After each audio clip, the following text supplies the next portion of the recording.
कभी कभी जिंदगी किसी को राजा बना देती है, बिना ताज के, बिना ताकत के और बिना शोर के।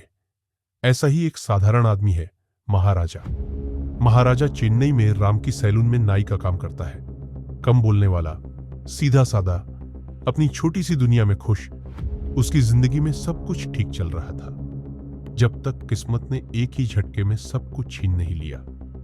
एक दिन महाराजा सड़क के उस पार खिलौनों की दुकान से उसकी बेटी के लिए खिलौना खरीद रहा होता है।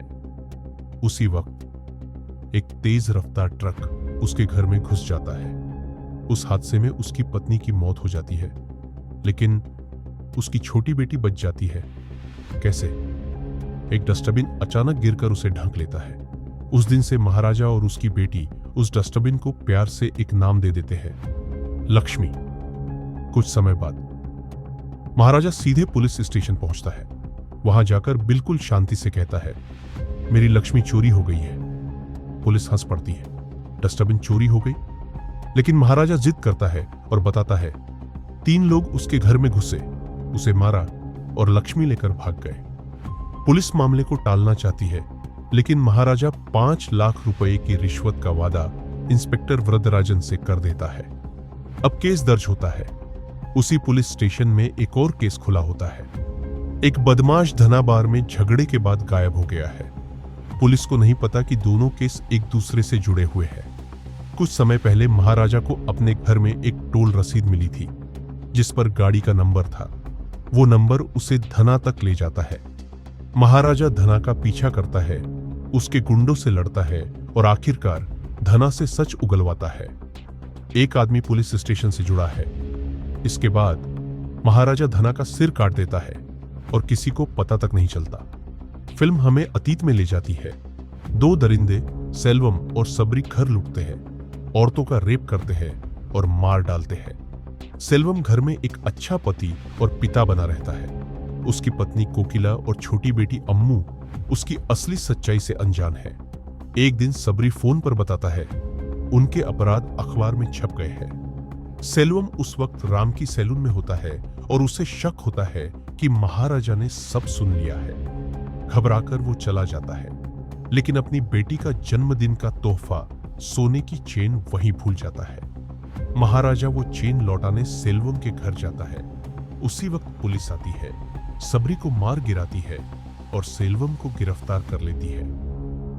सेल्वम को लगता है महाराजा ने उसे फंसाया।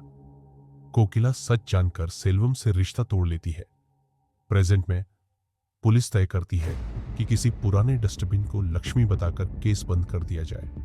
एक मुखबिर नल्ला शिवम नकली अपराधी बनने को तैयार होता है।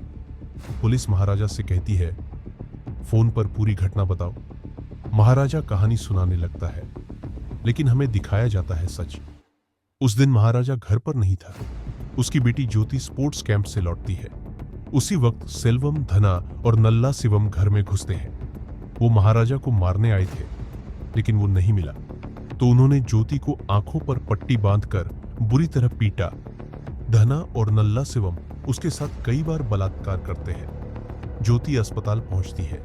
वो अपने पिता से कहती है, 3 लोग थे और उनमें से एक की पीठ पर कान जैसी आकृति थी। गुस्से और गिल्ट में महाराजा घर तोड़ डालता है, खुद बेहोश हो जाता है और होश में आता है तो सामने एक सांप है और वही टोल रसीद। यहीं से वो डस्टबिन वाली कहानी बनाता है, ताकि पुलिस के बीच रहकर अपराधियों को ढूंढ सके। पुलिस नल्ला शिवम को लेकर महाराजा के घर आती है। नल्ला शिवम घबराया हुआ है। जैसे ही वो घटना सुनाता है, महाराजा उसकी पीठ देखता है। वही कान। इंस्पेक्टर वरदराजन सच बता देता है। पुलिस को सब पता चल चुका था, इसलिए उन्होंने नल्ला शिवम को जानबूझकर महाराजा के सामने भेजा। महाराजा नल्ला शिवम को मार देता है। इसके बाद महाराजा एक कंस्ट्रक्शन साइट पर पहुंचता है, जहां सेल्वम होता है। वो उससे लड़के उसे काबू में करता है और ज्योति को लाता है। ज्योति सेल्वम के मुंह पर जेवरातों की थैली फेंकती है और चली जाती है। अब खुलता है सबसे बड़ा राज। सेल्वम की गिरफ्तारी के बाद महाराजा उसकी पत्नी और बेटी कोकिला के नए घर गए थे, वो चेन लौटाने। कोकिला ने चेन ठुकरा दी। उसी दिन महाराजा अम्मू के लिए खिलौना लेने गया। और उसी वक्त ट्रक ने घर तोड़ दिया। सब मर गए, सिर्फ अम्मू बची, क्योंकि एक डस्टबिन उसे बचा लेता है। वही डस्टबिन, लक्ष्मी।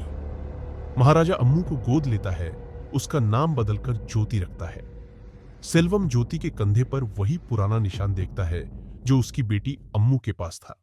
उसे समझ आ जाता है उसने अनजाने में अपनी ही बेटी का बलात्कार करवाया। गिल्ट में वो इमारत से कूदकर खुदकुशी कर लेता है। महाराजा ने बदला नहीं लिया, उसने बस इंसाफ को इतना करीब ला दिया कि अपराधी खुद उसे सह नहीं पाए।